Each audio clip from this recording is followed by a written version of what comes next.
2021. The theme for this year is Choose to be Challenged. Hopefully we won't be challenged too much during this. I think it's going to be an amazing conversation with some amazing women across the Linfox business. Before we start, apart from the panel, could I please get everyone to turn their videos off and also go on to mute, just so we can have this look as much like a panel as we can, and also so we don't get any feedback. So if we could have cameras off and then everyone muted, please. Apparently Teams are going to launch functionality very soon that would have allowed us to do this a little easier, but we'll do the best we can. I think it's going to work. But yes, if everyone could just have their cameras off, please, and go on to mute. I will too. So we have allowed for session questions at the end of this session. So if I can please ask, if you do have a question, to please use the raise your hand functionality here in Teams. And at the end of the conversation, I'll go through the questions and we'll ask whatever questions we can hopefully get through, a lot of them. So today we're really lucky to be able to have, as I said, some amazing women from across the Linfox business join us for our first International Women's Day panel, which I'm excited that we are running. But the first person I'd like to introduce is Louise Weine, who is the CEO of NAWO. Louise is going to run this panel discussion for us today. So Louise, welcome and thank you. And I really appreciate your time this week, because I know it's certainly a very busy week for you. So thank you for joining us. It's much appreciated. And then to our panel, I would like to introduce our panel. And again, thank you for your time as well. I know things are very busy and I really appreciate you taking the time to join this panel for us. So we have Kylie Fraser, our president of CNHG. Give us a wave, Kylie. Then we also have Lauren Pemberton, who is our general manager of HR. Down the bottom there, we have Carrie Bannock, who is the general manager in ADIT. And we've also got Renee Franklin down in the corner there, who is our GM in customer in retail. So thank you again, ladies, so much for joining us. I'm not going to take up any more time. I'm going to throw to Louise and get the panel started. As I said, if we could please have cameras off and microphones muted, and then questions at the end. So I know this is going to be wonderful, so enjoy. Over to you, Lou. Thank you. Thank you so much, Kate, and welcome everybody. It's so exciting to be here with Linfox in this, what I call International Women's Week. Actually, it goes longer than International Women's Day in my book, but it's just a delight to be here with you all today. I would like to start by acknowledging the country upon which I live and work and play, here in the northeast suburbs of Melbourne, and I would like to acknowledge the Wurundjeri people of the Kulin Nation and their elders past, present and emerging. And of course, I'd really like to acknowledge all First Nations people that are joining us today from the Linfox family, and thank you for being here with us today. And I celebrate all of the women in that community, particularly in this International Women's Day week. So what a time we've been having recently around women's issues. But I tell you what, International Women's Day enables us to focus on success as well as challenges. And although the topic is #ChooseToChallenge, I really want to open up this conversation with this magnificent panel of women with some celebration, and to talk about the things that are working, the things that we are doing really well, and the things that Linfox in particular are doing well. Yeah. And what better people to talk about this? We've got someone just needs to put their mic on mute, please. Cody. Yeah, it's playing up. We've got a call going on. Well, there we go. Beautiful. So, Kylie, I'd love to open with you and ask you the question, if there was one thing that you would love to celebrate right now, something that Linfox has chosen to challenge and taken action on and succeeded in, what would that be from your perspective?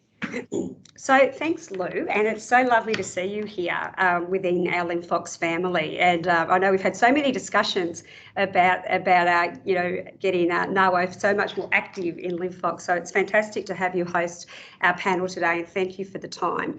So I think for me, I sort of go to really quickly, choose to challenge the theme is just such a pertinent timing for us in Linfox, because I think in terms of our gender diversity, we are just on such a journey, and we've been on that journey, for a while now. But I just think, in terms of choose to challenge, we definitely are seeing an expedited pathway to where we really want to go, and I'm really proud of the place that we are at currently. And I think from our CEO, Mark Mazurik, and the ELT, there is just such an excitement and commitment and focus around improving the entire culture and discussion around this very, very important topic. And I think there's a real quickening that we really want to see of the runway. We want to shorten that runway and get some, deeper traction. And Lauren, can talk to that about, so I don't want to definitely steal their thunder. But I'm definitely really proud in terms of where Linfox continues to challenge. And I think where we really are working hard at is working on challenging the myth of the industry. And I'll talk from an operational lens here. That, in my world in particular, I run the Consumer and Healthcare BU, and in our world, definitely over the years, it's been a real myth that operations are a male-dominated, part of the supply chain. And I think where Linfox is doing an amazing job is really opening up all of those opportunities, opening up all of the discussions around how can we get a higher female representation in an operational world. And I definitely think that, we see that changing every day. And I was only sitting here thinking last night, wow, over my 28 years, how that has changed in terms of, there was probably only one or two of us, back in the day, over my journey. Now I could rattle off multiple levels of female talent and female, representation in all of our operating BUs. And I just think that's a fantastic place that we're at. And so it's showing our journey that we're on the right path. Absolutely, Kylie, and what a great way to express that. I mean, you've all been in supply chain for a very long time. Let's face it, trucks and sheds look very different to how they looked 25 years ago. Wouldn't you agree?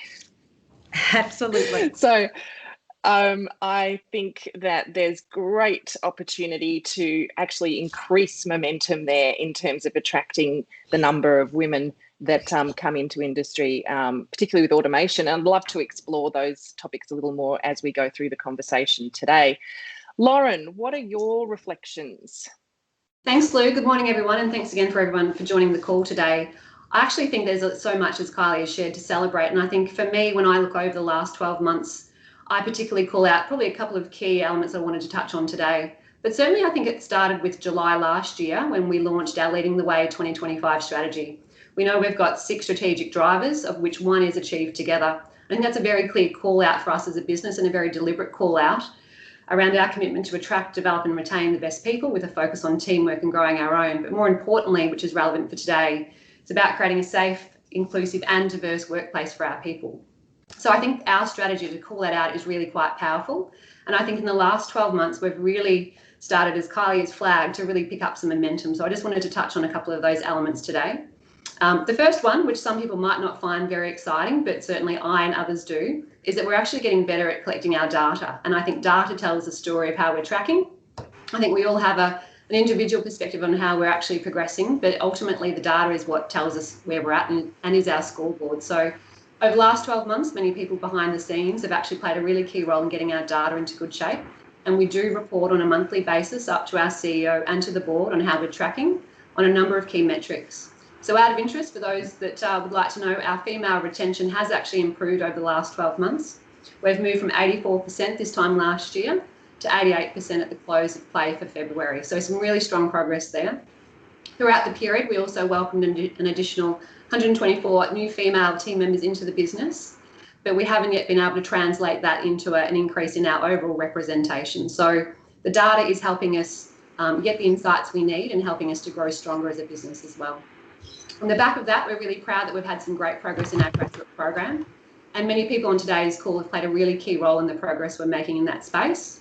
We've recently been acknowledged externally through 3 different sources, the AFR, RAD Australia, and also the Australian Association of Graduate Employers, about the quality of our program. So we've really been on a mission to get the program into really good shape, to make sure we've got the right experiences for our people. In our 2021 intake, 53% of our intake was female, and that's again showing the testament of the quality of people we're bringing in, but our real commitment to building that pipeline of talent and making sure that it's a good representation across the board. The other element that we're really keen to celebrate is our Linfox Leader Program.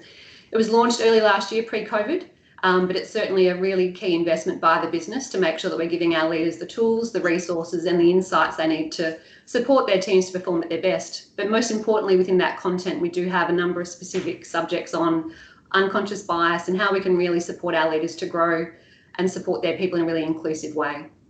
And finally, last year as well, we've made a big investment in our careers branding, which is a big vehicle by which we give insight into our business to the people that don't know about our organisation. And I think that last year, if you haven't had the opportunity to do so, please jump onto the careers website. It showcases 5 incredible people, shows the important role they have in our business, but also the passion and the pride that they have for what we do. So for me, I think we need to do more as a business, and we've certainly kind of moved the needle on that, but to really showcase the personality, the unique culture that we have and the pride that we have here at Linfox, and to really tap into a broader subset of the Australian community and New Zealand community, so we can really bring new people into the business. So as I said, if there's anyone on the call today that would like to feature in the next instalment, please let me know.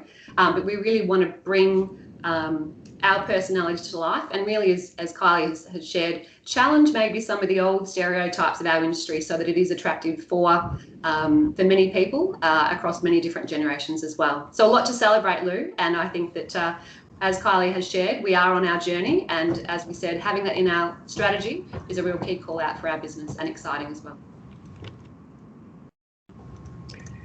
That's fantastic, Lauren. Thank you so much. Role models are the key. Role model, you can't be what you can't see. And so having those role models on your website, and certainly, hearing from all of you today as well, it just inspires women to see that there are all kinds of ways to move your career and shape things up in supply chain. So well done on all of those initiatives. That's really exciting. Now, Renee and Carrie, you're both leading significant teams across the Linfox business, and you've both had amazing experience in supply chain and logistics, and you know the kind of change that's coming and is already here, but there's a lot more coming in terms of innovation, automation, everything that's starting to happen. From your perspective, when you sort of reflect on what's changed for you in the industry over the time you've been in it, what would you both like to highlight and celebrate? And Renee, I'll hand to you first. Yeah, sure. Thanks, Louise. Yeah, as Kylie touched on, when women first, when logistics, 20 years ago was very different to what it is now. I remember going to my first Logistics Association meeting, and there was, I was one of 2 women within that group, which is really quite daunting when you walk into a group like that. But certainly, over the time, the industry has changed significantly around, not just with automation and the things that we're seeing now within our group, but also just that connection with the general population and that connection with community. And I think that's the really exciting thing that we as a business have been able to capitalise on. Through the work that CNHG are doing with the COVID vaccine, that's really generating the women, women's engagement and the wider community as well, just around that give back to community and how we connect. And that has certainly seen us being able to grow our engagement with women and attract more women. And just walking around the operations now, we've not got women in the traditional roles, which might have been inventory and administration.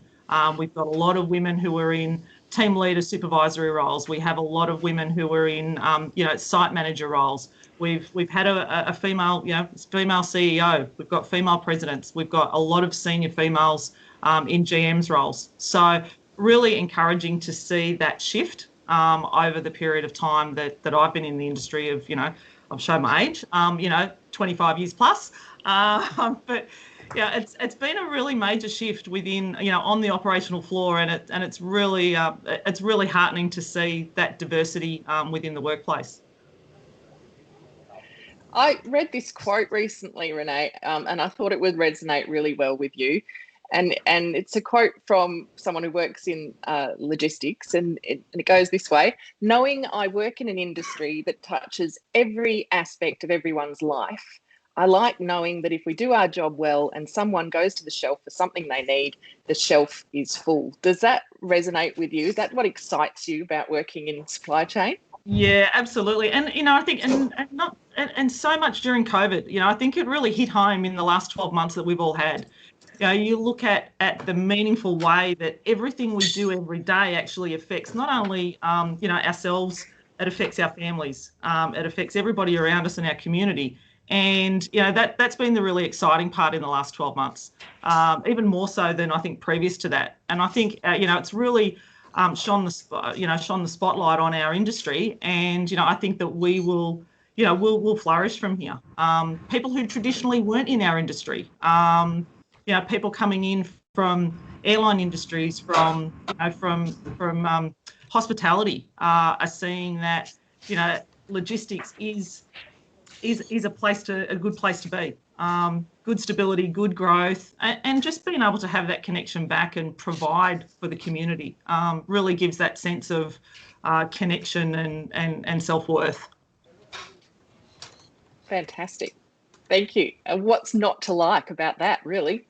Give me a job. Let me in. I get up every day. I get up every day with a smile on my face. And, as tough as some of the times have been over the last 12 months, and we can all attest to the challenges that we've had, we as a group have as a business and a business unit group have stayed together and really supported each other through the tough times. And as females, I've had a lot of female managers just reach out, are you okay? And a lot of male managers reach out, are you okay? So I think, it's been a real testament to our business and the strength of our business. Definitely better together, to use the new theme, which I think stronger, is just absolutely. Awesome. Yes. Brilliant. So your reflection, sorry about that, my mute just did a little tricky on me. Your reflections and stories. I mean, I've seen that a colleague's actually described you, Carrie, as the triple threat of supply chain. That's pretty cool. I don't know if I've read that one. Thanks, Lou. I did also want to acknowledge I've been quite involved with NAWO, and I think the work that you're doing to support women through the group mentoring programs, one-on-one mentoring programs, the networking that you're providing is just absolutely fabulous. And one of the key, the support areas that women need to focus on in their careers. So if people haven't checked that out and know what that resource is, highly encourage you to do so. But my stories, I will admit, I have been in supply chain for 30 plus years. So I'll go on record and say that's true. And I was one of 2 female engineers who graduated way back plus 30 years ago. And I fell into supply chain. I think a lot of women tell those stories that it wasn't necessarily a focus of career choice. And we found ourselves here and we've flourished here. And I think part of the campaign in the background is, how do we make it a career choice? And I think some of the things that I'm really proud of at Linfox is, we are embracing the leading edge of supply chain. We've rolled out 4 automation projects, that are in progress this past fiscal year. The growth that many of our BUs are seeing, just due to the focus on supply chain. And I think, and I would like to say that supply chain is one of the most exciting and coolest areas that we could be involved in. It is the heart of, how we've weathered the pandemic, COVID. And the more resilient we are, the more flexible we are, the better leaders and the better talent that we attract, which we all know for good business, that's diverse talent, means that we are that strongest business partner for our customers to be working with. And I think all of these things that we're focusing on are behind driving that growth and that support for our customers. So I'm very proud to be part of an organization that's focusing in that way. And one of the things that we launched this past year, I think, to really understand specifically in the analytics and design services area in IT, is our Women in IT Affinity Group, which is really bringing together all of the women that are working in that area to have a forum to understand, what is the work life within Linfox in this area? How are we translating our strategy and our leadership focus? How can we help them be successful and make sure that we're really listening and then translating that into actions and things that we can do as leaders to support the growth and having really attractive and highly successful and careers that feel are fulfilling as well. So I think it's trying to create that two-way street. And so that started in September in the middle of COVID, and we're growing every day with a lot of great insights that I think we're plowing back into how can we be better. So that's what I wanted to share. And can I just say, starting that in the middle of COVID with everything else that was going on, I mean, round of applause, because to keep the focus on your people, to keep your focus on those kind of issues when, seriously, every head was down and, really nose the grindstone to make sure things kept going. That's pretty impressive. Thank you. Appreciate that. So there are so many things to celebrate at Linfox, and there are so many things to celebrate with respect to being in the supply chain. And I would love you all to take a moment to reflect upon your own experiences and the things that are working really well for you at Linfox. And diverse teams do deliver better results. We've seen the research. They deliver better results for profit, for innovation, and increasingly we're seeing some terrific data come out around safety. And so that's exciting, and it's wonderful to see Linfox well on the journey to that Together Stronger theme as well, which is wonderful. However, on this International Women's Day, I do have to say that I'm still feeling a little sad that we've got such a long way to go as a society to reach gender parity, and what the numbers are telling us is that we are still 100 years away from gender parity. So to give you that statistic a little more detailed, it's the World Economic Forum's Global Gender Gap Report 2020, revealing that gender parity will not be attained for 99.5 years. So this year's theme, Choose to Challenge, is really important. And the idea is that really each and every one of us can make a difference when we see gender bias or inequality. Each and every one of us can actually take action and do something about it within our own circle of influence. So there are things that need to be challenged. And fascinatingly and pleasingly for me, the shift has happened with respect to challenging women to do things differently, and it's moved to shifting to look at systems and what we need to do from a design perspective to do things differently. There's a great quote that I'll read, and it says, stop asking what's wrong with women that they're not making it to the top, and start asking what's wrong with workplaces if they can't retain and promote the majority of educated Australians, which is the statistic we've had for the last 10 to 12 years. More than 56% of university graduates are female.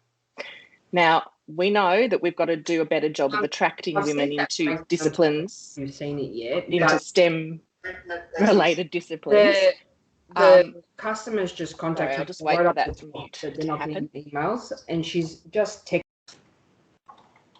We've got problem solving happening online. See, Linfox is activating at all levels here today, multitasking, which is fantastic to see. So my point is there's still work to be done on systemic and structural change to make sure that women are getting the best road they can possibly get, rather than a road that's full of bumps and curves and corners that perhaps others do not. Got a bit of feedback happening now, but Lauren, knowing that there's still a lot to do and you recognise that there's still a lot of work to do to really balance things up in operations, and you've done some significantly good work so far, but what for you is the game-changing area of focus for the next 12 months for Linfox? Thanks, Lou. And I think I'll answer that question in response to the year that was 2020. And we know that that was challenging on so many dimensions, but it actually showed us as an organisation that we can do things differently, that we can push outside our comfort zone, that we can respond with pace. And I think in answering that question, I think it would be wonderful if we can continue the great momentum that we saw in 2020 around the mindset that we bring to how we can do things differently. So I think on the back of that, one of the opportunities we do have in the year ahead is to think about how we actually design our work, look at our rosters, how can we really think differently? And I think that as an industry, we've got to a very, very strong position, but we know in light of our Leading the Way 2025 strategy that we're going to have to change things up. We're going to have to be bold and ambitious and brave, and we're going to have to really change it up quite a bit. So I feel like we've got a great momentum on the back of 2020, and we need to continue that conversation to really think differently about the future of our business and how we can position ourselves best for growth.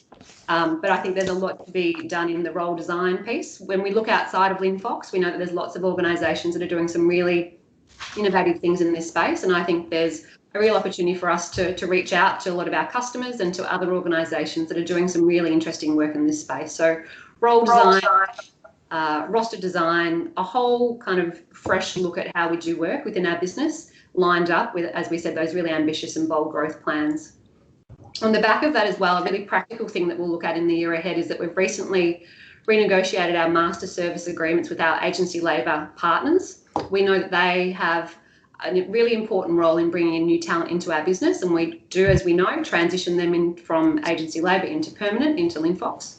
We've got a great opportunity to work more closely with them to make sure that they are actually supplying us with a really diverse, broad, resourcing, and that we're making sure that we're actually getting a good mix of male and female talent coming through. So I think we've got some great opportunities to work more closely with our agency partners and to really move the needle on that space. And as I said earlier, we probably don't actually track a lot of data in that regard at the moment of how many females we're bringing in through our agency labour partners, and I think that's a really practical way that we can start to move the needle.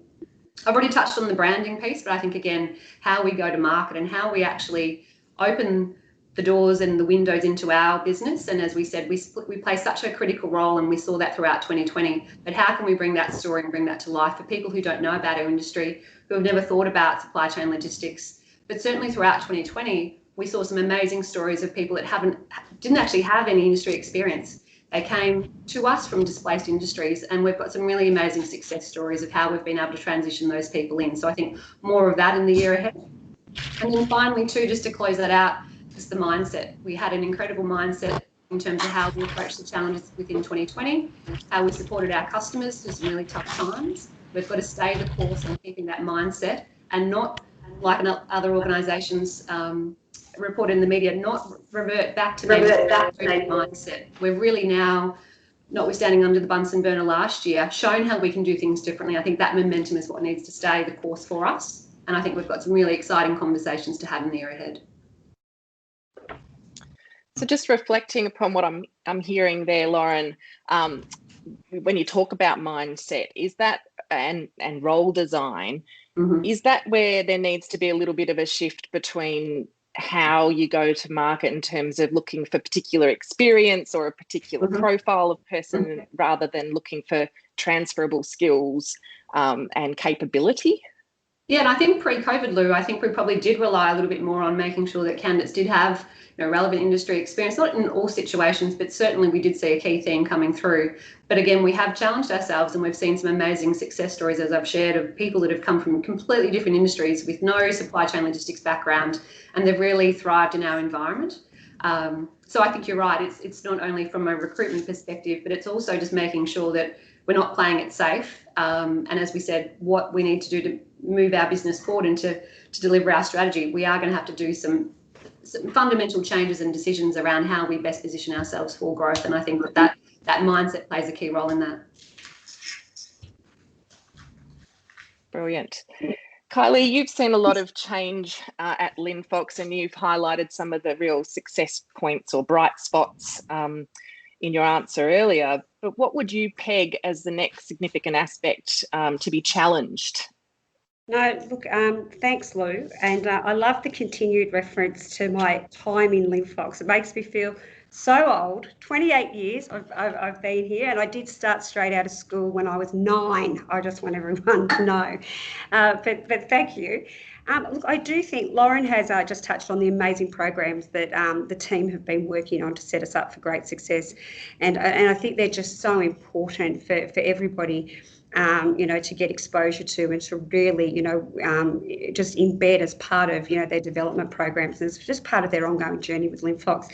But I do think twofold, I think the next step is, if I could sort of indulge in 2 answers there, Lou, I think moving the conversation more from a gender-based conversation to an overall inclusivity conversation. I really do think that's the key next step for us to continue to move the dial on this place. I do think that, that whole organisational balance and having, an organisational view of balance, that regardless of culture, religion, gender, whatever it is, I think just having a really balanced, inclusive view of that is going to be really important. So just really building that inclusive-based leadership capability, I think, is going to be a real step change in terms of how we manage through. I do think as well that there is a step change in our customers that we are starting to see. And I had the absolute privilege a couple of weeks ago of talking at one of my customers, Procter & Gamble, at their Gender Equality Day, and they celebrate an International Women's Day month, and they have a number of events, leading up to this week. But I was privileged enough to talk at that, and so I got a curly question from them, but the pretext of the question was around their commitment globally, and they've just announced that they're going to invest $215 million globally to work with suppliers into P&G that are founded or run by women. And to me, that was just, wow, what a step change, that really is. And the question was asked of me, what is Linfox's position on working with suppliers and or customers that are only in line with what their own diversity, programs are. And so that was a real question for me that I sort of took without notice, which was a real sort of curvy one.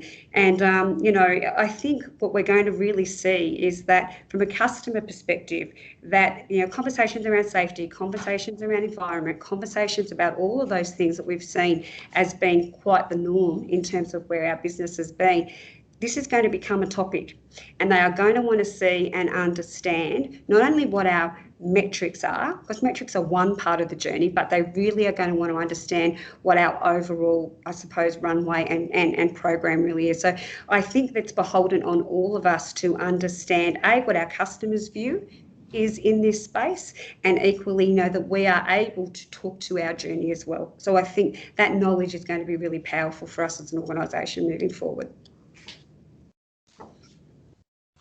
Fantastic. Thanks, Kylie. On the inclusive leadership point, what to you, but I'm putting you on the spot here, and by the way, you don't look a day older than 35, so thank you for confirming that you started at 9. What do you see an inclusive leader, what do you see, hear and feel when you say the words inclusive leader? Yeah, absolutely. So for me, an inclusive leader is having a consciousness of who sits at the table. So that really is for me, because we know, and the reports show us, Lou, that, you know, when you have diverse thought, when you have diverse, mindsets and whatnot, you get better outcomes. So for me, an inclusive leader is around being aware and building cultures and teams and environments that support everybody's voice and everybody's thought and everybody's capability. And I think for me, that definitely is where that inclusivity does come from. I think one of the greatest things as a leader that we can really do is being completely aware of, if not our own, that of our facilities or our sites, wherever they are, of our own unconscious bias.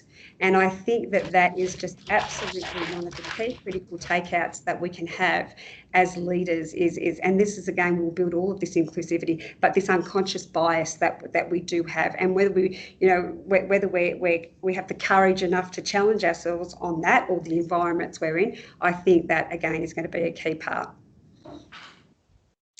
Yeah, I mean, I work in this space and I constantly have to challenge my own bias. I'd love the panel's sort of reflections on that from your own perspectives. How do you go about challenging your everyday biases, and how do you catch yourselves? Because it is such an innate human brain function. It is something that is just inherent in our being. It's part of the fight and flight reaction in the reptilian brain. So what do you as leaders do to make sure that you're not falling into that trap? Kylie, I can see you nodding your head. What are your thoughts? I just want to echo, I think Kylie is right on with, focusing on inclusivity and challenging unconscious bias. I think there's two things, and they're simple things to a certain degree. One of them is listening, and set yourself up to listen, whether it's, as a leader, having some listening sessions where you ask the questions and you get the feedback and you understand the experiences that people are having in the organization, and be willing to listen. So that's one of them. I think the other is to continue to challenge the language, challenge the how we approach decision making, making sure when we have the opportunity to bring a new team member in that we're not following the same pathways, the same networks, the same, we need to widen those opportunities, because you're right. We have the statistic of, the women are graduating with the skills and the potential to do the roles. What do we need to do to then build the pathways to success in our areas, which means we have to challenge how we look at that.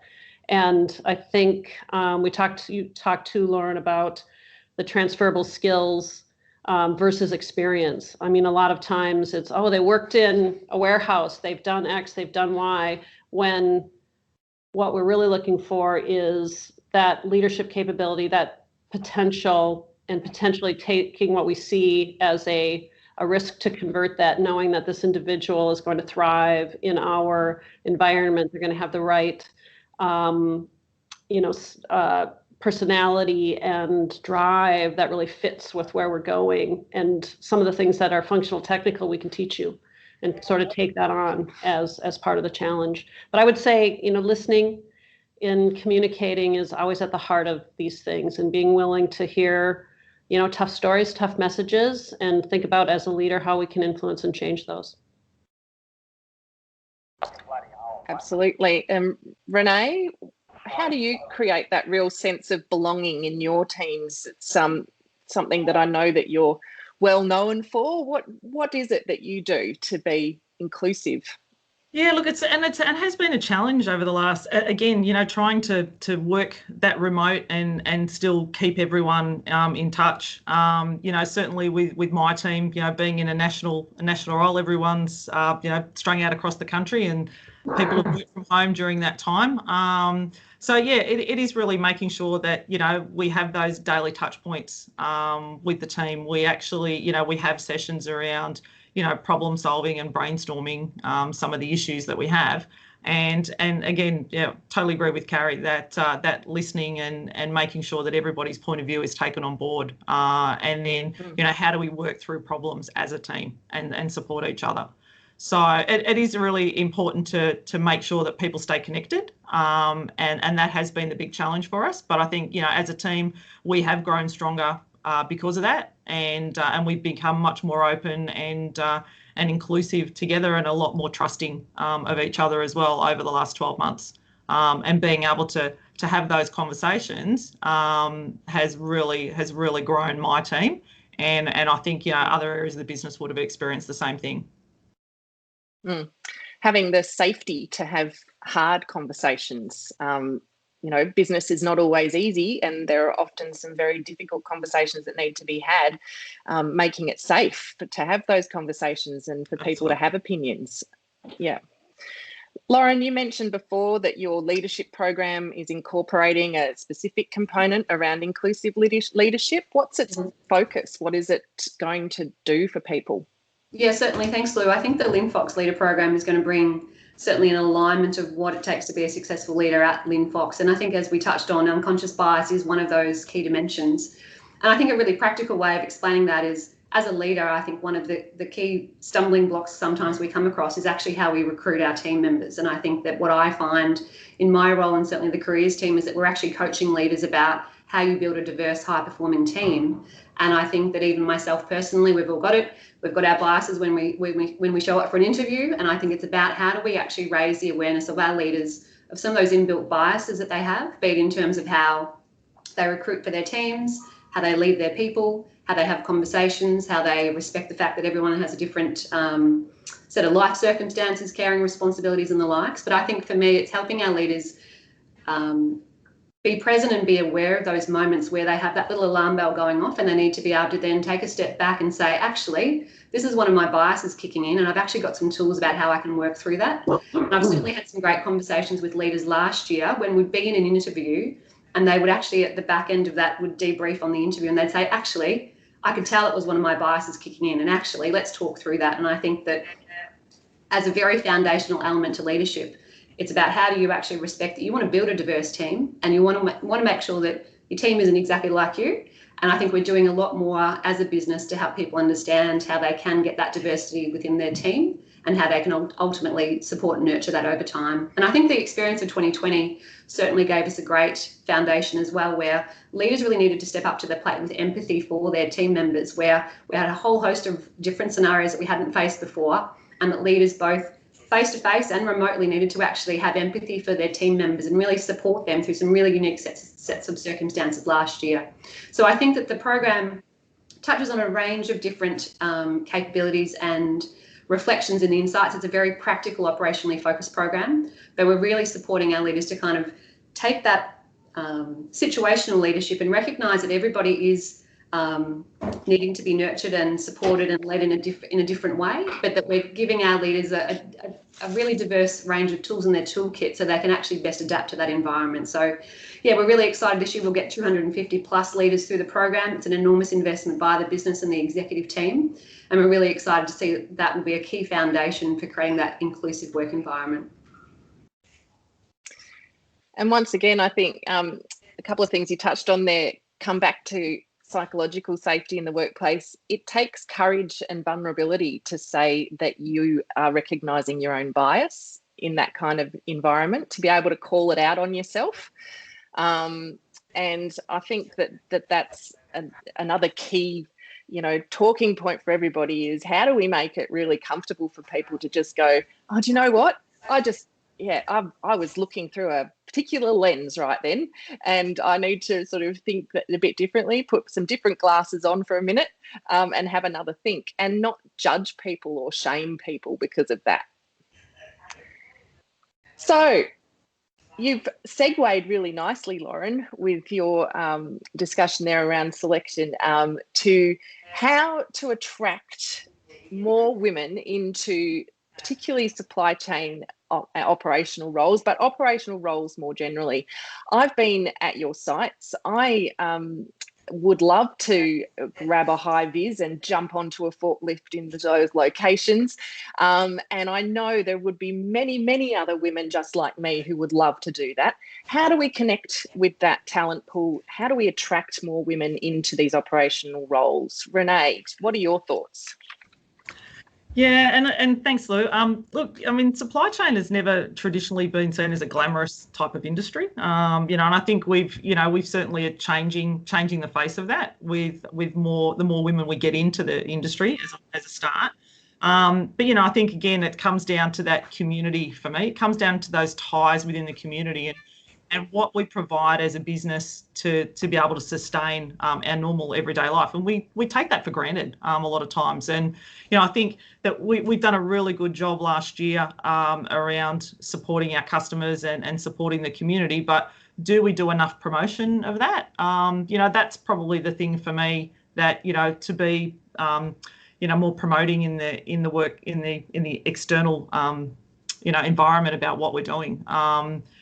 From supporting local communities during times of flood up in North Queensland. We did a lot of support during, the Townsville floods, to just, to moving things, as I said, the vaccine is a big thing for me and was really so proud of the business getting that recognition in the marketplace.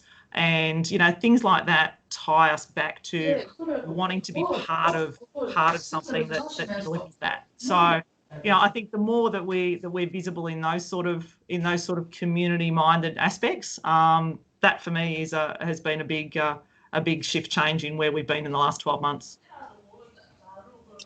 That's a huge leverage point for the marketplace, is that whole aspect of supply chain logistics, feeding the community, keeping the community healthy, helping the community in times of crisis, all of that. I mean, who would not want to be part of that, quite honestly? Yeah, exactly. It's such a huge upside. You've got massive billboards on the sides of those trucks. I can picture a campaign rocketing down the freeway. Just people being able to see, vision of women working in supply chain. How's that for an idea? But Carrie, I'm sure you've got even more ideas than that. How do you think we should attract more women? Well, I do think there is an obligation on us who are women in leadership to, take up that mantle to a certain degree. I mean, I think we have to participate in these sorts of things. We have to participate in those organizations. We have to help build the pathways that women can see. You said that point up front is you can't be what you can't see. And I think that's part of, an obligation of us who are in leadership to do that and to also lean on our male counterparts to help make that visible in the organization. So it's part of, being able to show that we have highly fulfilling, highly attractive roles at Linfox in, the most vital industry right now that I think in the world that there is, which is supply chain. So I think that, there's a fabulous story to tell. And in order for us to fulfill that is to look at creating those pathways, and that support has to be part of our role.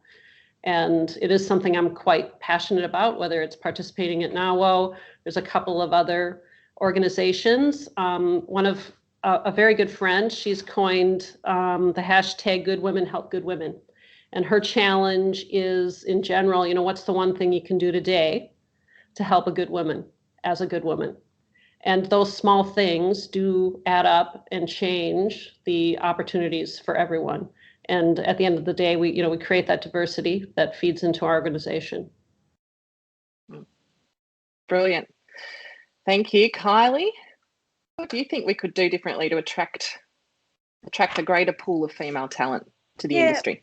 Again, I think that we've just come a long way. So I do want to reiterate that, for Linfox, we really have. We've just made so many leaps and bounds in progress in this space. But I do think that, COVID has definitely, opened up a review of what role design and, you know, how we can be more flexible in some of the things that we do. And I know Lauren and I have a lot of conversations on that, you know, in terms of, you know, how can we make that, but equally not just as attractive for females. Lou, I think, you know, that's really important for males as well. They, you know, they want just as much work-life balance as we do. So I think just by the nature of COVID, it just starts so many conversations. And Kari's right. I think now that, you know, when you are talking about careers in logistics, you know, you are talking about sustainable industry across the globe. So it really has opened up, you know, so many different avenues of conversation for us to continue to have. So, you know, I think that, you know, the more that we can do to promote it, we work in an amazing organisation, and you know, we should be, you know, I know Renee said she wakes up with a smile every day on her face, and I can't say I wake up with a smile every day, Renee. I'm pretty close to it, and you know, I'm passionate, and I've been afforded so many opportunities around my career, and I think that the more that we can promote what this amazing business is doing, you know, that is really beholden on us as leaders across the board, male or female. But I think, you know, we have an amazing voice here that we can activate. We've got an amazing voice in the community. We've got an amazing family that owns our business. So, you know, we've got a lot to be proud of, and we've got a lot to be passionate about, and we've got a lot to promote. So I encourage everybody to have a voice around promoting our brand and be really proud of it. We've got an amazing opportunity to do that. And that leads me to my final question for all of you, actually, because that is one thing that everybody who's on this call today can do, and that is to reach out to talented women that they know would be awesome working in logistics, and explain to them the kind of opportunities that are available, and talk to young women, talk to women who are at the pivotal points in their decision making around what they're choosing to study, what they're choosing to you know, what industries they're actually exploring. It might not be where they ultimately land, but encourage them to have a go, to explore it, to think about it, and maybe even spend some time reflecting on what are the fun, exciting parts of your job that you can even just talk to your kids about that you might otherwise forget to do. You know, we'd sometimes come home and talk to our kids about our jobs and only reflect on some of the challenging aspects. What are the fun things? What are the things that ignite your fire that you can actually talk about? And it's something that you can do within your own circle of influence that could make a huge difference. So on that theme, what would each of you say to everybody on the call today if you were to give everybody one small thing that they could focus on that could make a big difference? What would it be?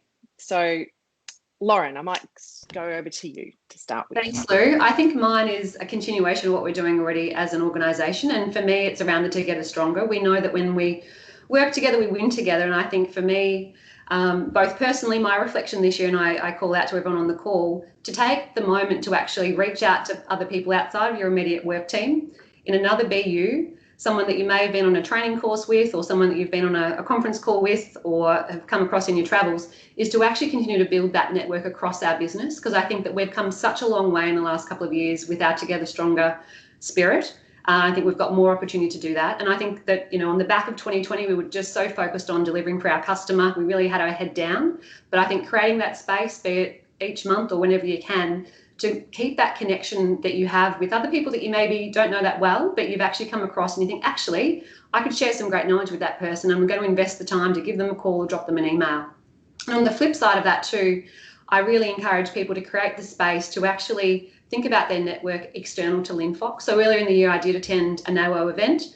I met a wonderful person from Nissan who shared with me her experience of COVID, and obviously a very different industry profile. And that reminded me that I actually need to invest more time in actually getting out from what I do each day and creating that space to actually meet with other people where I can get insights about what's working for their industry. I can bring that back to Linfox. And sometimes just by talking to people outside of our own business, it can spark new ideas and new thinking. So for me, I ask people to continue to take that baton on the Together Stronger focus and to create that space both internally and externally to kind of continue to build those networks. And I think that will certainly, and to bring those ideas back to your leader and to others in the business where we can really start to leverage that great experience and knowledge. And if I could just add to that, Lauren, and just say to reach out to people that are different to you. So people that you might not otherwise, naturally gravitate towards. It's something I've been trying to work really hard on personally, because we do get into a comfort zone of the kind of people that we're comfortable with. That's, again, a natural human thing. But if you can think about, I'd just love to reach out to someone different from me, someone who thinks completely differently, someone who speaks completely differently to me, that can be really a rich and rewarding experience too. Renee, what's your one call out for everyone? Yeah, look, I think, the one thing is, for me as well is to, step outside of your comfort zone, put your hand up to do something different. A lot of times we get stuck in the one path and, exactly, to build on what Lauren said, to get outside of your comfort zone and to do something that's not, not quite, what you normally do, and speak to people and involve yourselves with other things, because that helps us grow as a leader and as an individual as well, and then helps us look at different ways of thinking and what we can bring to the business. So I think that for me, step outside your comfort zone, look at projects, what else can I do to develop myself, develop my team, and then what can we draw from the wider business. Together Stronger during the last 12 months has been absolutely amazing. The support that we have had internally across BUs has just been something that I think a lot of businesses haven't experienced, and that's something that I really hold dear, and think that this is that's something that we as a business really need to hold up and celebrate. Absolutely, it's been amazing. So out of your comfort zone, do something different, challenge yourself every day. And don't be afraid to put your hand up and say, I'm prepared to have a crack at that. Love that. I'm prepared to have a crack at that. I'm going to put that up on my wall, I reckon. It's a great quote. And Carrie, what's your little request of everybody on the call today? What's one thing you think everybody can do differently? Well, I think the theme of choose to challenge really does, say it all. That is sort of a choice to say, I can do something different. And so it just may be, I'm going to listen, I'm going to have a tough conversation, I'm going to attack one of my, bias, I'm going to listen for my biases. I think that's just a very simple theme that is exceptionally powerful if we all just take a pause and think about that. I've asked the question and used the opportunity of the theme. I have a couple of people who I work out with each week, and they're both males. And I said, so if you had to answer the question, choose to challenge for International Women's Day, how might you answer? It took a while for us to have that dialogue, but they're very committed to women's health and personal working out and that sort of thing. And I think that sort of said, well, maybe we don't know everything we need to know, and we need to approach that slightly differently, considering women have some different goals and adjustments. Like, wow, fabulous. They walked away from that in a 2-minute conversation. So just think about if we have those types of conversations with this simple theme of choose to challenge. What can we do differently to support that diversity, to support that growth, to create that knowledge of Linfox even more so in the industry. So that would be mine. Fabulous, all fabulous points. I hope that everybody today has written down some of those and can reflect upon what they can do personally, walking away from this call today, that can start to make a huge difference just by choosing to challenge some smaller things and not just always thinking of the big things. Now, Kate, I would love to pass over for some questions and then come back to Kylie to do some closing statements after the questions, if we could. Absolutely. I'm here. Wow, what a wonderful conversation. Thank you all. I'm sure I can see one question. I'm sure some more are going to pop up. So let me just have a look and see who we have. Veronica, have you got a question? Hello, yes I do, thank you. Kylie, earlier you mentioned that the conversation should transition from gender to inclusivity, which I completely agree with. But Lauren, I think this might be a question for you. How do we currently measure diversity within our business, and where do you see us heading in terms of diversity? Beautiful, thanks Veronica. Some great questions there. In terms of how we measure it at the moment, as we said, we've really just in the last 12 months got a grip on our data and making sure that we are tracking that. So we've got some key measures around female retention, female representation rate. We also track a number of key metrics around number of female applications coming through, the number of female placements we make each month. We have very granular level of detail around turnover data and exit data, which we can break down by female representation. Moving forward, you're absolutely right. In the year ahead, we're going to be working to get a more granular roadmap for our diversity and inclusion path. And that will come with some additional measures by which we can start to really get into that next level. I think certainly we know within our business, and we've recently rolled out our Workplace Behaviour and You program. Since June, we launched that. We're at 85% completion thus far. We want to get a sense of maybe what are some of the key issues or obstacles that are coming through in the workplace that we really need to overcome. So I think we'd also probably see some of those key workplace challenges coming through as key metrics, so we can get a sense of how are we tracking in that diverse, safe and inclusive work environment. So I think for me in the year ahead, we'll have the next level of granular metrics made available, but we'll be certainly starting to see, I think, a reflection and more granular reporting on some of those obstacles we're facing in the workplace that we see at the moment. And certainly I see them and you would as well in your day-to-day work. Some of those behaviours that aren't inclusive and diverse, and how we can start to really move the needle on that space.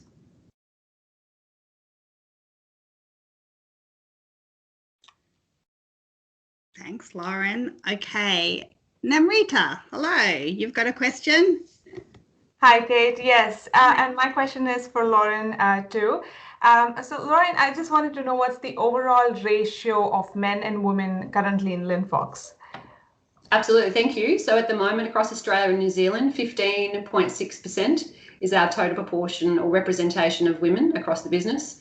As we said, we have welcomed an extra 124 women into the business, but we haven't seen obviously an impact to our overall representation. It's remained pretty flat over the last 12 months. We have some very clear targets for FY22, so we really do need to start to move the needle on that representation, but 15.6 at the moment. Thank you. Have we got any other questions? Don't be shy. Challenge yourself. Kate, it's Laurie. Hi, Laurie. It's been a brilliant dissertation. One thing I would always say is that I'm looking at, a lot of senior females in the business. We need more senior females in the business, and we need more females to get opportunities in the business. And my advice would be, don't rely necessarily on the system. You know the talented females, and I think you should work hard to make sure they're promoted within the business, because sometimes the system lets us down. Sometimes we're all busy, heads down, and things don't get noticed. But I think it's incumbent upon each of you to notice and to fight for those people and fight for their opportunities. That'd be my 2 bobs worth. Mm-hmm. Great. Thanks, Laurie. Anyone else? Kate, I also might just jump in there. Just Veronica had a really good question to kick us off with today. I also might add to that one that as part of the Linfox Leader Program, we actually do a 360 or kind of a 360 feedback when a leader starts the program and also when they conclude the program. We hope that that would also continue there on in. So we are actually providing our leaders with some really clear feedback about where they're at in terms of their own inclusive leadership style. And I think that's an important dimension of the program. And as we said, making sure that we are developing that inclusive leadership style, which will support us into the future. But Veronica, thanks for that great question, for kicking us off today. Veronica's got another question. I don't want to take over, but it's just been such a great discussion. But this might be more for yourself, Renee. I mean, you've held a number of senior positions within the company. I guess from your point of view, what positions do you see that we struggle to retain females in?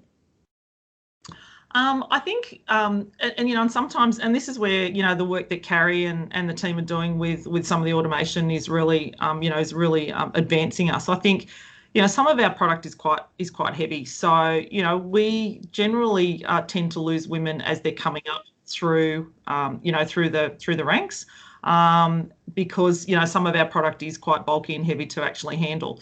So, having worked across, a number of different business units, in New Zealand, we had everything from oils and lubricants to pens and pencils. And then, going into government defence business unit, that's another whole different kettle of fish as well. And and then into beverage, which is a heavier style picking. So, I think that that grassroots level is where we're really struggling. I think as we come up through the managerial roles, we're keeping women and we're being able to promote women through. But I think it's getting that pool at the grassroots level is where I sort of see our opportunities. And I think you're right on that, Renee, if I could just add in there. I think where we really see, so, we've got certain operations that are really conducive to female frontline operational roles. And that, the things like our tobacco contracts, our Cody contracts, things like that are just so conducive to that. And I think it's also about being more focused on those areas and really working hard on, building that sort of gender talent and gender diversity within those roles as well, and being a bit more sensitive as to where we can really support a stronger representation of female talent as well. But I do think you're right, Renee. I think that automation will continue to play a part and will evolve, and it will just literally change the face of what a frontline worker holistically will look like. Absolutely, Kylie, and that's good for all of us. And again, that diversity within the different groups. We'll just bring that different thought process and that different problem solving and and the different ideas. So yeah, I'm really excited about the stuff that's happening in the automation space. I just wanted to add to that is a lot of what we see, there's certainly some aspects of automation that's highly technical, but a lot of the interaction with automation, I mean, this has been, and I've been really focused on this for the last almost a decade and a half, is that transition is creating different types of roles in warehouses and transport that are really focused on problem solving versus just moving the boxes. So, which I don't want to downplay just moving the boxes because it's highly important, but it's been a real win because those are people that are coming off the floor into those roles. That's a learned skill.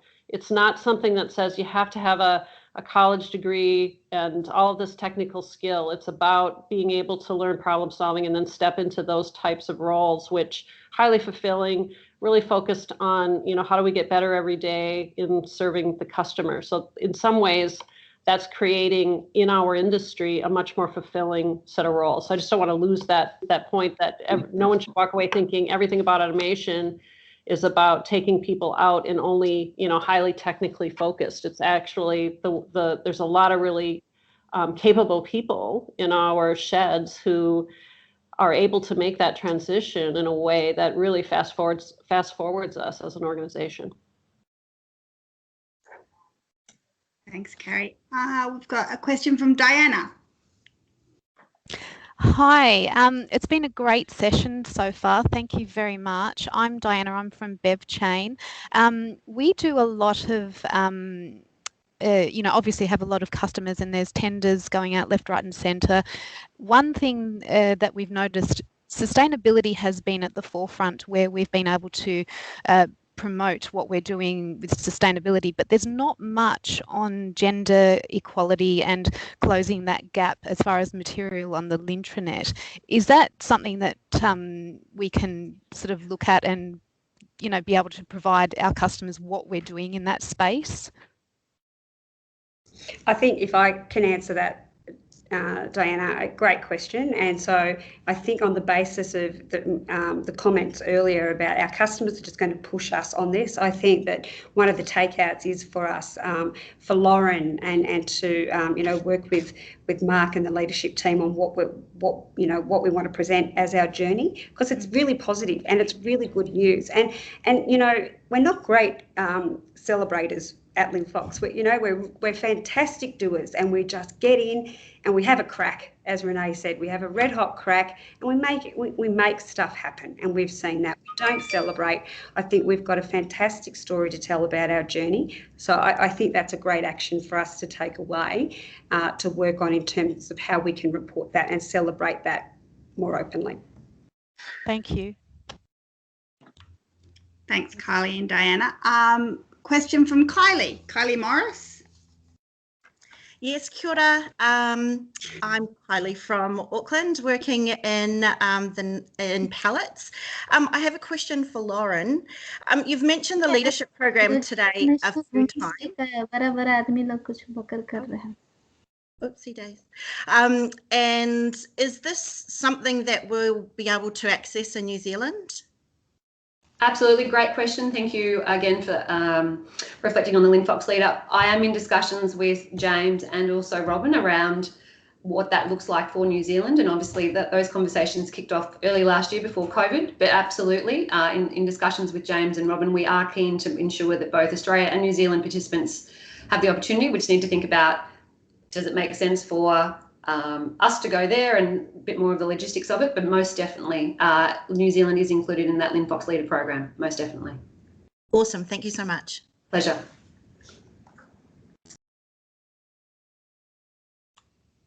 I see. Have we got any other questions? I have a question, if that's okay. Yes. Hi, Courtney. Yep. Hi. What would you recommend for someone that is, younger and does want to, move up the ranks with women in warehousing and supply chain? What would you recommend for them when there's not a lot of educational backing, like no uni degrees or anything like that? What would you recommend for someone like that that really wants to make an impact as a woman in this industry? Where would be a good starting point for them? Kate, would you like me to kick off with that one? Courtney, thanks so much for your question, and certainly others on the call, please jump in. But I think certainly I would, as a very practical first step, put your hand up and say, I'd love a mentor within Linfox. I'd like to find someone who I could use as a sounding board, who could give me a couple of different perspectives on where I'm at in my career and could support me and be a supporter for that journey long term. So I'd certainly be reaching out to your HR business partner to say, look, I'd love to be matched with someone who could mentor me, and I'm really keen to learn from others in the business. So I think that would be a practical first step. Someone who can provide some different perspectives, can get a sense of where you're at, but certainly also as a first port of call, having a chat to your leader, but certainly in addition to that, being able to reach out for a mentor as well. Thanks. Lauren, can I jump in and add something too, as well as that? Courtney, there's also some great resources on the learning portal as well. So there's lots of online courses that you can have a look at. We've got our Fox Skills program, which we are reinventing as we speak, which will come out digitally. So there's lots of other things we can look at. So if you have a look at the learning portal and you get stuck or you're not sure where to go, please feel free to reach out to myself or Adita Smith and my team, and we can absolutely talk you through it. But there's lots of stuff in there that could lead you on some different paths that you might be interested in. And I'll just follow that up, Courtney. That was a really great question. I think, and I'll talk from my own experience. I think that, as somebody that didn't finish school, and I happily share every story that I can on this, that except for my two boys, that I left school in year 9. School wasn't for me, just didn't gel with me. And I just have been absolutely lucky to fall into an industry that I found a lot of passion. I did my MBA, I finished it just in December, nearing that sort of the age of 50, but we're not talking about it, but at, you know, at the age of 50. And so first things first, don't ever think that you know, education in that form is going to hold you back, because, you know, you have got so many amazing opportunities that surround you in Linfox that, you know, the choice is yours to just go and grab it. I think mentoring is just really important, but equally take an approach, you know, whether, you know, whatever you do, take an approach of lifelong learning. So it's something that I'm really, really passionate about. But, you know, I think that everyone's hit the nail on the head. There's so many resources in Linfox. You know, there are so many opportunities to mentoring with NAWO. So I'm passionate about that as well. But don't let that unconscious bias you know, hold anybody back in terms of what we have and what we haven't done, because it's actually not about what we have done, it's about what we do in the future. I just wanted to, that's super great, Kylie, and I just wanted to echo that, Courtney, it was really brave to raise your hand and say, what can I do? And you just got everybody actioned around you to answer that question. And I think, again, that's probably one of those small things that we can do, guys. Ask the questions. You know, help us connect this, because we don't have all, we may have some answers, we don't have them all, but I think what you're hearing is all the passion to join that up. So thank you, Courtney, for getting that conversation started. Thanks, guys.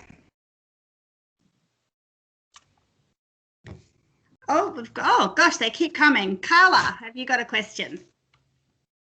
Hi, hope you can hear me. I just wanted to know a bit more about NAWO, really. So you've talked about mentorship and like what's available and what, do you guys do? How can this help?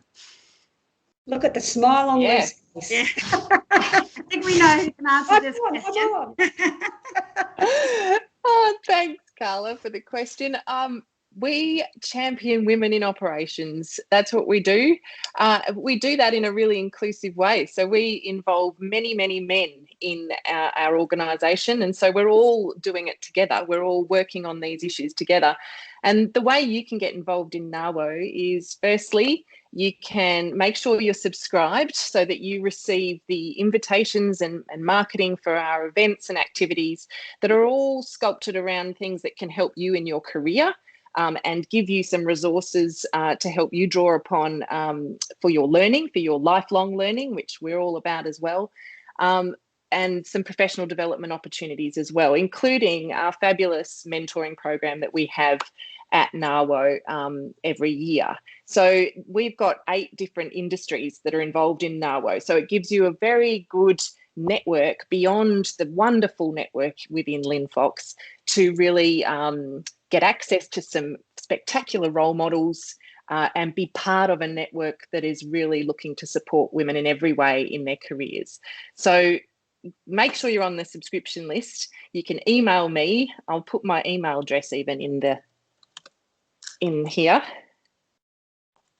Email me if you aren't on it, and I will make that happen pronto.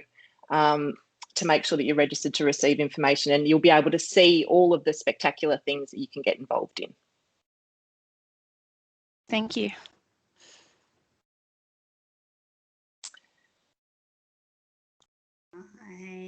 Have we got any more? Had some good ones. Sorry, one more maybe. More for Carrie. Of course you can. The woman, good woman helping good woman hashtag, I think. Is there any specific things you think would be really beneficial to help other women? What do I think is really, I think just having the conversation and taking time out to do the networking, learning, you know, one of the things that, you know, you really hear about in mentoring is how do you help facilitate each other's learning? So everyone has different experiences and different problems they've solved.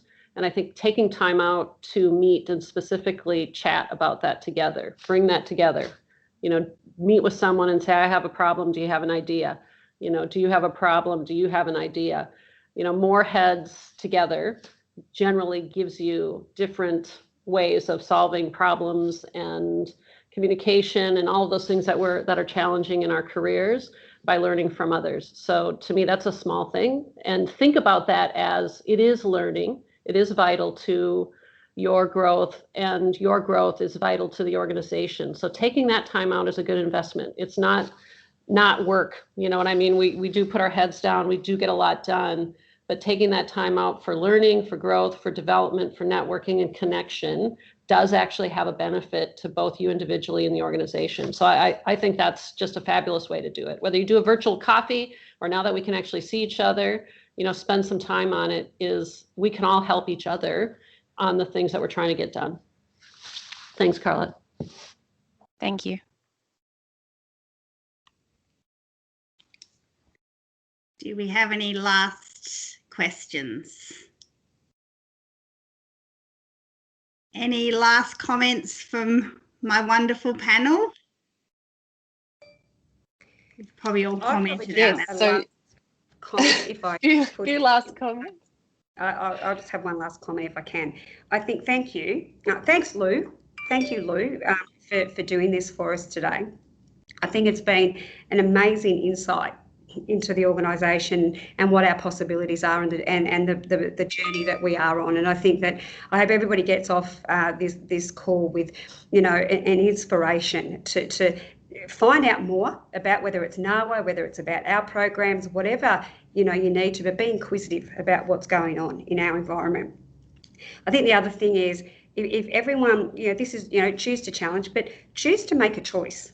I really urge everybody to choose to make a choice. And I think, you know, whether, you know, you choose to get on the journey with us, and we really need everybody on the journey, because it's going to take a village to ensure that we get there. It's just not up to, you know, Mark Mazurek, it's not up to the ELT, it's up to all of us to make a choice to get on this journey. So I really urge you all to make a choice. Choose to have a voice. You know, that is really important. Have a voice, you know, your opinion matters, you know. Choose to listen, as Kari has said to us, you know, throughout the course of our session. Choose to make a difference, and choose to be courageous. Choose to, and I think Courtney, you know, you just showed, you know, that was an amazingly courageous thing that you did. But choose to be courageous and have conversations that make you feel a little uncomfortable. They're okay, and choose to have conversations that may make others feel uncomfortable. They're okay as well. You know, choose to make that, but choose to get on the journey with us. That is something that, you know, I'd really love everybody to walk away. Listen to my phone pinging away with all of this chat. It's awesome. You know, I think, you know, we all know it. We work in an amazingly, you know, time of the world that it's just, we can do so many things, and we are just absolutely so fortunate to work with such an iconic family-owned business. And it's something, as I said, I wake up and I'm very proud of it. My family are very proud of it. My children, my mum, everyone's very proud of it. And I think that, you know, we should be as well. I think we've got, with leading the way, we've got a strategy that really underpins everything that we're trying to achieve. And I think definitely our LIFT values, you know, loyalty, integrity, fairness and trust, they are all things that are absolutely the connectors and the enablers of us to reach the targets that we do want to get. So be fearless about it. Choose to challenge at every level, from Peter Fox, our chairman, from the board, Mark Mazurek, the ELT, at every level you have our commitment. You know, we want to make this a fantastic, safe, and inclusive workplace. So you have our commitment that we're on the path with you, but choose to join us. Thank you. Amazing. And Lou, I'm going to hand it back over to you. Thanks, Kylie. Well, if I wasn't excited about working in supply chain before, I'm super excited about working in it now. I had a dream last night. I have to share this little anecdote to close, that I was driving a B-double and I was reversing it into a driveway off Whitehorse Road. I think it comes from the fact that I reverse a horse float a lot, and I'm quite good at it, and people often comment that I've got some good skill there. Maybe one day I'll be able to drive one of those big trucks. What do you reckon?